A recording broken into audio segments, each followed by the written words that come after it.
ಅಶ್ವಪೂರ್ವಾಂ ರಥಮಧ್ಯಾಂ ಹಸ್ತಿನಾದ ಪ್ರಮೋದಿನೀಂ ಶ್ರಿಯಂ ದೇವೀಮುಪಹ್ವಯೇ ಶ್ರೀರ್ಮಾ ದೇವಿ ಜುಷತಾಂ ಅಂತ ಈಗ ನಾವು ನೋಡಬೇಕಾಗಿರುವಂಥ ಮೂರನೇ ಮಂತ್ರ ಇದು.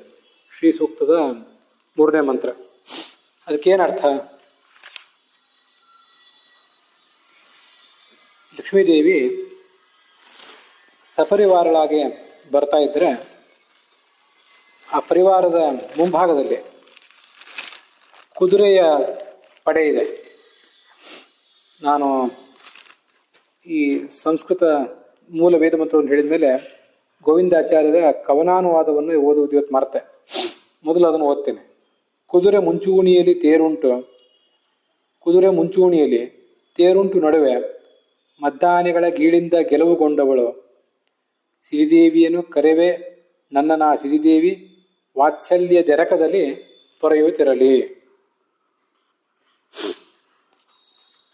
ಅವಳ ಪರಿವಾರ ಬರ್ತಾ ಇರುವಾಗ ಮುಂದೆ ಕುದುರೆಗಳ ಸೈನ್ಯ ಇದೆ, ಮಧ್ಯೆ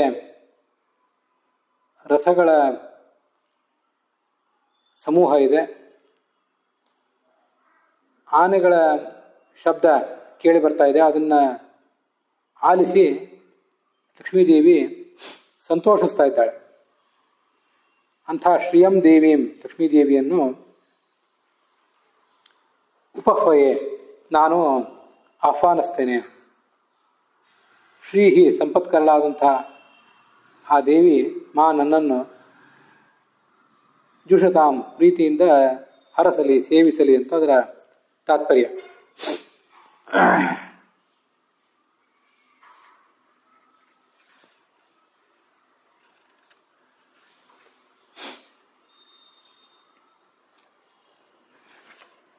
ಹಸ್ತಿನಾದ ಪ್ರಮೋದಿನೀಂ ಅಂತ ಗೋವಿಂದಾಚಾರ್ಯ ಹೇಳಿದಂಥ ಪಾಠವನ್ನು ನಾನು ಓದಿದೆ. ಹಸ್ತಿ ಅಂದರೆ ಆನೆಗಳು, ಆನೆಗಳ ನಾದವನ್ನು ಕೇಳಿ ಸಂತೋಷ ಪಡ್ತಾ ಇರುವವಳು ಅಂತ ಅರ್ಥ. ಪ್ರಬೋಧಿನಿ ಅಂತ ನಾವೆಲ್ಲ ಈ ಹಿಂದೆ ಓದಿರುವ ಪಾಠ. ಆನೆಗಳ ನಾದವನ್ನು ಕೇಳಿ ಅವಳು ಎಚ್ಚೆತ್ತುಕೊಳ್ತಾಳೆ. ಮಲಗಿದ್ದವಳು ಏಳಬೇಕಾದ್ರೆ ಅವಳನ್ನು ವಂದಿಮಾಗದರು ರಾಜನನ್ನು ಹೇಗೆ ಸ್ತುತಿಸ್ತಾರೋ ಹಾಗೆ ಲಕ್ಷ್ಮೀದೇವಿಯನ್ನು ಆನೆಗಳು ಸ್ತುತಿಸಿ ಆನೆಗಳು ಗೀಳಿಟ್ಟು ಎಚ್ಚರಿಸ್ತವೆ ಅಂತ ಅದರ ತಾತ್ಪರ್ಯ ಆಗ್ತದೆ. ಇದು ಹಸ್ತಿನಾದ ಪ್ರಬೋಧಿನಿ. ಪ್ರಬೋಧ ಅಂದರೆ ಎಚ್ಚರಿಕೆ, ಪ್ರಮೋದಿನಿ ಅಂದರೆ ಅದನ್ನು ಕೇಳಿ ಸಂತೋಷ ಪಡ್ತಾ ಇರುವವಳು ಅಂತ ಅದರ ಅರ್ಥ.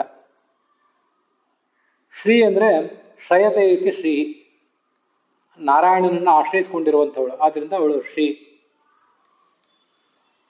ಮತ್ತೆ ಭಕ್ತರಿಂದ, ಬ್ರಹ್ಮಾದಿ ಭಕ್ತರಿಂದ ಆಶ್ರಯಿಸಲ್ಪಟ್ಟವಳು.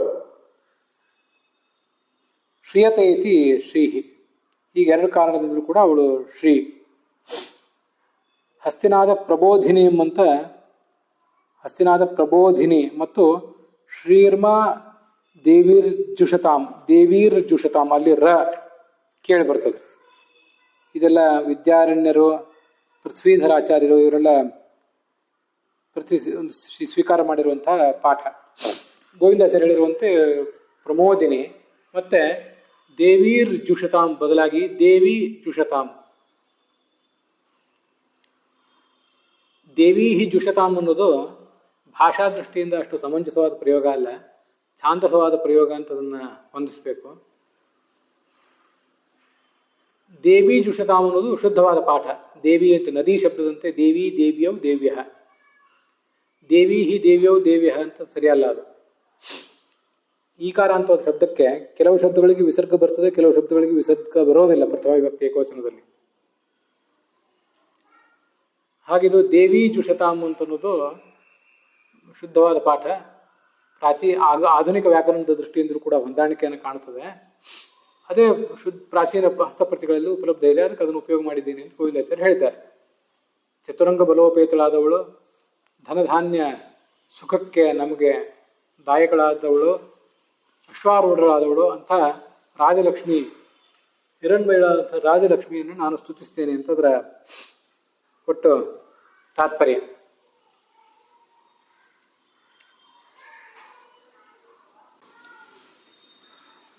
ಚಿದ್ವಿಲಾಸ ಅಂತ ಗ್ರಂಥ ಅದರ ಶ್ಲೋಕವನ್ನು ಗೋವಿಂದಾಚಾರ್ಯರು ಉದ್ಧರಿಸಿದಾರಲ್ಲ, ರಾಜಲಕ್ಷ್ಮಿ ಅಂತಿದೆ. ರಾಜಲಕ್ಷ್ಮಿಯಾಗಿ ದಿಗ್ವಿಜಯಕ್ಕಾಗಿ ಹೊರಟವಳು. ಅದಕ್ಕಾಗಿ ಮುಂದೆ ಕುದುರೆಗಳ ಪಡೆ ಇದೆ, ನಡುವೆ ರಥ ಸೈನ್ಯ ಇದೆ, ಹಿಂದ್ಗಡೆ ಆನೆಗಳ ಹಿಂಡಿದೆ, ಅವು ಗೀಳಿಡ್ತಾ ಇವೆ. ಇಂಥ ಸೇನಾ ಪರಿವಾರದೊಡನೆ ಅಸುರ ಸಂಹಾರಕ್ಕಾಗಿ ಹೊರಟಂಥವಳು. ಅಂಥ ಲಕ್ಷ್ಮೀದೇವಿಯನ್ನು ನಾನು ಮಂತ್ರಗಳಿಂದ ಸ್ತುತಿಸಿ ಆಹ್ವಾನಿಸ್ತೇನೆ, ಅವಳು ನನ್ನ ಮೇಲೆ ಕೃಪೆ ಮಾಡಲಿ ಅಂತ ಅದರ ಒಟ್ಟ ಅಭಿಪ್ರಾಯ. ಶ್ರೀರ್ಮಾ ದೇವಿ ಜುಷತಾಂ. ಇಲ್ಲಿ ಅಸುರ ಸಂಹಾರಕ್ಕೆ ಹೊರಟವಳು ಮಾತ್ರ ಅಲ್ಲ, ನಮ್ಮ ಮನಸ್ಸಿನಲ್ಲೇ ಇರುವಂಥ ದುಷ್ಟಶಕ್ತಿಗಳೇನಿವೆ ಅವುಗಳನ್ನು ಸಂಹಾರ ಮಾಡಲಿಕ್ಕಾಗಿಯೂ ಕೂಡ ಅವಳು ಕುದುರೆಗಳ ಸೈನ್ಯವನ್ನು ಕಟ್ಟಿಕೊಂಡು, ರಥಗಳ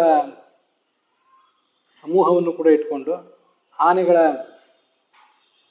ನಾದವನ್ನು ಕೇಳ್ತಾ ಬರ್ತಾ ಇದ್ದಾಳೆ. ಅಂಥವಳು ಜುಷತಾಂ, ನನ್ನ ಬಳಿಗೆ ಅವಳು ಬರಲಿ, ನನ್ನ ಹತ್ರ ಬಂದು ನನ್ನ ವ್ಯಕ್ತಿತ್ವದ ದುಷ್ಟಶಕ್ತಿಗಳನ್ನು, ವ್ಯಕ್ತಿತ್ವದ ಭಾಗವಾಗಿರುವಂಥ ದುಷ್ಟಶಕ್ತಿಗಳನ್ನು ನಾಶಪಡಿಸಿ ನನ್ನನ್ನು ಹರಸಲಿ, ನನ್ನನ್ನು ಸೇವಿಸಲಿ ಅಂತ ಅದರ ತಾತ್ಪರ್ಯ.